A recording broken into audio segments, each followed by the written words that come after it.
గత ప్రభుత్వం ఇచ్చాము అని గొప్పలు చెప్పుకునే దానికంటే అతి గొప్పగా రేపటితో ఇంకా 400 కోట్లు వేయాల్సి ఉంది. రేపటితో రాష్ట్ర రైతన్నలందరికీ వ్యవసాయం దండగ కాదు పండగ అనే విధంగా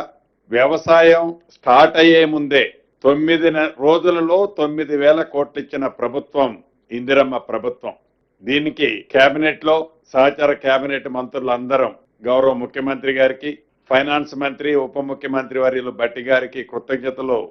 రాష్ట్ర రైతన్నల పక్షాన మా పక్షాన కూడా తెలియచేశాం. ఈ శుభ సందర్భంలో రేపు సాయంత్రం 4 గంటలకి ఎలానైతే లాంచ్ చేసేటప్పుడు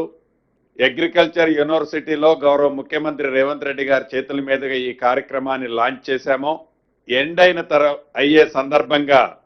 రేపు సాయంత్రం 4 గంటలకి సెక్రటేరియట్ ముందు ఉన్న రాజీవ్ గాంధీ గారి విగ్రహం దగ్గర అగ్రికల్చర్ యూనివర్సిటీలో ఏ రకంగా అయితే రైతుల సమక్షంలో ఒక కార్యక్రమాన్ని ఏర్పాటు చేసుకున్నామో అదే రకమైన కార్యక్రమాన్ని ఏర్పాటు చేసుకోవాలి అని ఈ శుభ సందర్భంగా రైతులందరూ సంతోషంగా పండగ వాతావరణాన్ని గడుపుకునే దాంట్లో గౌరవ ముఖ్యమంత్రి గారు కేబినెట్ కూడా పాలు పంచుకోవాలని కేబినెట్ సమావేశంలో నిర్ణయం చేసుకోవటం జరిగింది. రాష్ట్రంలోని అన్ని మండల కేంద్రాలలో, అన్ని రైతు కేంద్రాలలో పెద్ద ఎత్తున ఈ రాష్ట్ర ప్రభుత్వం రైతుల పక్షపాతి ప్రభుత్వంగా ఏదైతే కార్యక్రమాన్ని చేసిందో దాన్ని పెద్ద ఎత్తున పండగ వాతావరణంలో చేసుకోవాలని కూడా నిర్ణయించడం జరిగింది. రెండవ అంశం, ఏదైతే ఆనాడు 10 సంవత్సరాలు పరిపాలించినప్పుడు తెలంగాణ తల్లి విగ్రహాన్ని వారు మర్చిపోతే గౌరవ ముఖ్యమంత్రి రేవంత్ రెడ్డి గారి నాయకత్వంలోని ఈ ప్రభుత్వం తెలంగాణ తల్లి రూపంలో ఉండే తెలంగాణ తల్లిని ఏర్పాటు చేసుకున్నాం సెక్రటేరియట్ లో. దానికి తల్లి అంటే ఇలా ఉండాలి అని కూడా జీవో అన్నాడు ఇచ్చుకోవటం జరిగింది. రాష్ట్రంలో ఉండే అన్ని జిల్లా కలెక్టరేట్లలో నవంబర్ 9వ తారీఖు లోపు ఈ తెలంగాణ తల్లి విగ్రహాన్ని ఏర్పాటు చేసుకోవాలని కూడా, నిర్మించుకోవాలని కూడా కేబినెట్ నిర్ణయించడం జరిగింది. అదే రకంగా గతంలో కేంద్ర ప్రభుత్వం RRR కొంతవరకు శాంక్షన్ చేసింది. మిగిలిన సగం సుమారు 201 కిలోమీటర్ల పొడవున ఉన్న RRR లోని చౌటప్పల్లి నుండి సంగారెడ్డి వరకు 201 కిలోమీటర్ల పొడవున్న రీజనల్ రింగ్ రోడ్డును కూడా ఈ రోజు కేబినెట్ లో ఆమోదం తెలపడం జరిగింది. అదే రకంగా ఏదైతే గత ప్రభుత్వం పరిపాలించే నాడు గోదావరి బేసిన్ లో ఉన్న వాటర్ని పెన్నా బేసిన్ లోకి షిఫ్ట్ చేసే కార్యక్రమం ఆనాటి ప్రభుత్వం 2016లోనే కేంద్ర ప్రభుత్వంలో నిర్వహించే ఎపెక్స్ కమిటీ మీటింగ్ లో 400 టీఎంసీలని లిఫ్ట్ చేయటానికి యాక్సెప్ట్ చేసిన ఆనాటి ప్రభుత్వం అది మరిచిపోయి ఈనాడు ఆ బంకచర్ల అనే బంకని ఈ ప్రభుత్వానికి రుద్దాలని, ఈ ప్రభుత్వాన్ని ఏదో తెలంగాణకి సంబంధించిన వాటా నీటిని ఇంకొక రాష్ట్రానికి వదిలేసే కార్యక్రమం చేపడుతుంది, నిమ్మకి నీరెత్తినట్లు ఉంటుంది అని ఒక గ్లోబల్ ప్రచారం చేయాలని తాపత్రయపడేదాన్ని కూడా కేబినెట్ లో చాలా ఫుల్ గా డిస్కస్ చేయడం జరిగింది. దీనికి సంబంధించి ఏది ఏమైనా చట్టపరంగా, న్యాయపరంగా, అదే రకంగా బంకచర్ల విషయంలో గోదావరి నీటికి సంబంధించిన దాంట్లో తెలంగాణ రాష్ట్రానికి రావాల్సిన గోదావరి నీటి వాటాలో ఒక్క చుక్కని కూడా ఫోర్గో కావద్దని ఎంత దూరమైన ప్రయాణం చేసి ఎంత పోరాటమైన శక్తినంతా కూడగట్టుకొని ఈ ప్రభుత్వం తెలంగాణ వాటాని తెలంగాణకి తెచ్చే దాంట్లో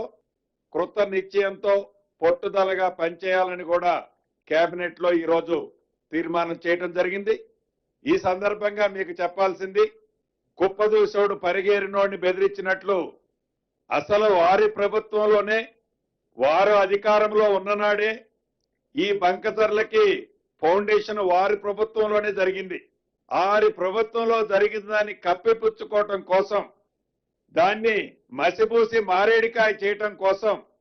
ఏదో అది అది అని ఆనాటి ముఖ్యమంత్రి గారు కానీ ఆనాటి మాజీ మంత్రులు కానీ ఏదో తహతాలాడుతున్నారో దాన్ని తీవ్రంగా కూడా ఖండిస్తున్నాం. దీని పట్ల ఈ ప్రభుత్వం తప్పకుండా చిత్తశుద్ధితో పనిచేయాలని కూడా నిర్ణయించినాం. దీనికి సంబంధించిన పూర్తి డీటెయిల్స్ రాబోయే కొద్ది రోజుల్లో మోస్ట్లీ జూలై ఫస్ట్ వీక్ లో ప్రజాప్రతినిధులందరితో రాష్ట్రానికి గతంలో ఏం జరిగింది, ఇప్పుడు మనం ఏమి ఎఫర్ట్ పెట్టాము, గౌరవ ముఖ్యమంత్రి గారు కానీ గౌరవ కేబినెట్ నీటిపారుదల శాఖ మంత్రి ఉత్తమ్ కుమార్ రెడ్డి గారు కానీ ఈ బంకచర్ల విషయంలో ఈ ప్రభుత్వం వచ్చిన దగ్గర నుంచి కేంద్ర ప్రభుత్వంతో ఏ రకంగా మన వాదనని ప్రజెంట్ చేశారో, ఏ ఫోరంల మీద ప్రజెంట్ చేశారో కూడా తప్పకుండా రాబోయే జూలై ఫస్ట్ వీక్ నాడు దీన్ని పూర్తిగా ప్రజెంట్ చేయాలని కూడా కేబినెట్ లో నిర్ణయించడం జరిగింది. అదేవిధంగా రాష్ట్ర విభజన చట్టంలో ఏవైతే ఈ రెండు రాష్ట్రాలకు సంబంధించిన అనేక అంశాలు అది హౌసింగ్ బోర్డు ప్రాపర్టీస్ కావచ్చు, ఉమ్మడి ప్రాపర్టీస్ కొన్ని ఉన్నాయి,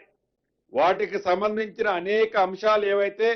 ఆ చట్టంలో పేర్కొనబడిన అంశాలన్నిటినీ రెండు రాష్ట్రాలకు సంబంధించిన ఉన్నతాధికారులతో ఒక 2 కమిటీలు ఆనాడు ఉన్నాయి. ఆ రాష్ట్రం కమిటీ ఉంది, ఈ రాష్ట్రం కమిటీ ఉంది. అతి కొద్ది రోజుల్లో మన రాష్ట్రం కమిటీ ఒక లెటర్ కూడా వాళ్ళకి కమ్యూనికేట్ చేసి విభజన చట్టంలో ఉన్న ప్రతి అంశాన్ని హై లెవెల్ కమిటీలో డిస్కస్ చేయాలని కూడా ఈ రోజు కేబినెట్ తీర్మానించడం జరిగింది. అదే రకంగా కాళేశ్వరానికి సంబంధించిన కమిషన్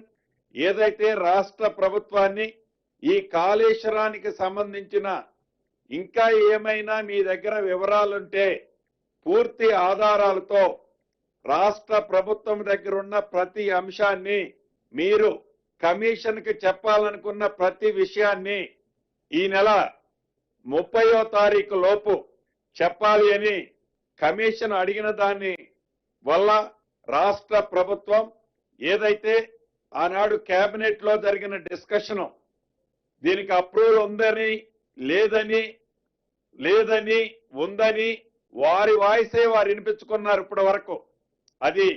గౌరవ మాజీ ముఖ్యమంత్రి గారు కానీ ఆనాటి నీటిపారుదల శాఖ మంత్రి గారు కానీ అదే రకంగా ఆనాడు కేబినెట్ సబ్ కమిటీకి సంబంధించిన దాంట్లో మెంబర్గా ఉన్న ఈటెల రాజేంద్ర గారు కానీ అదే రకంగా తుమ్మల నాగేశ్వరరావు గారు రిటర్న్ గా కూడా రిప్లై పంపించడం జరిగింది. వీటితో పాటు కేబినెట్ కి సంబంధించిన అంశాలు ఏవైతే ఉన్నాయో అవి అసలు ఇది ఎలా స్టార్ట్ అయింది, ఎక్కడ కట్టాల్సిన ప్రాజెక్టు ఎక్కడ కట్టారు, పూర్తి ఆధారాలతో రిటైర్డ్ ఇంజనీర్ల దగ్గర నుంచి ఆనాడిచ్చిన రిపోర్ట్ కానీ కేబినెట్ సబ్ కమిటీ ఏ ఉద్దేశంతో వాళ్ళు వేశారు, అసలు కేబినెట్ సబ్ కమిటీ డిస్కషన్ ఈ కాళేశ్వరానికి సంబంధించిన మేడిగడ్డ, అన్నారం, సుందెల్ల ఈ 3 బ్యారేజీలకు సంబంధించిన అంశం మీద ఉందా లేకుంటే వేరే అంశం మీద డిస్కస్ చేశారా? వారి కేబినెట్ సబ్ కమిటీ ఇచ్చిన రిపోర్టు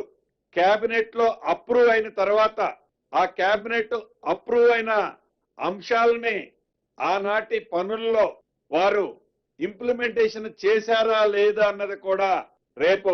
కాళేశ్వరం సబ్ కమిషన్ ముందు పూర్తి వివరాలతో రాష్ట్ర ప్రభుత్వ పక్షాన పూర్తి వివరాలతో రిటర్న్ గా ఇవ్వాలని కేబినెట్ ఈ రోజు నిర్ణయం చేసిన దాంట్లో అదొక అంశం ఉంది.